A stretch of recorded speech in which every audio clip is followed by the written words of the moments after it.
Hello বন্ধুরা, কেমন আছেন আপনারা সবাই? আশা করি সবাই ভালো আছেন। আজকে অনেকদিন পর একটা ভিডিও নিয়ে এলাম। তো সামনেই ক্রিসমাস চলে আসছে। তো আজকে একটা আমি কেক বানাচ্ছি রেসিপি। তো সেটা আপনাদের সাথে শেয়ার করছি। কেমন লাগছে ভিডিওটা একটু কমেন্টে জানাবেন।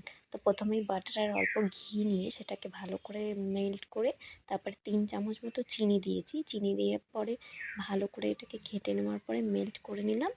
মেল্ট করে নেওয়ার পরে একটা ডিম দিলাম।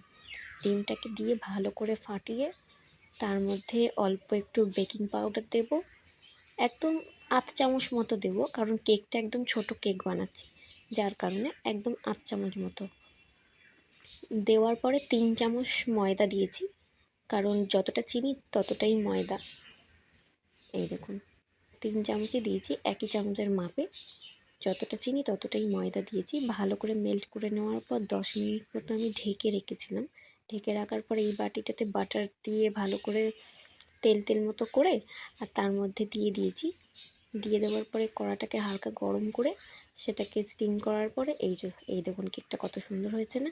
আপনারা কারা কারা আমার ভিডিও দেখতে পছন্দ করেছেন প্লিজ লাইক করে জানাবেন।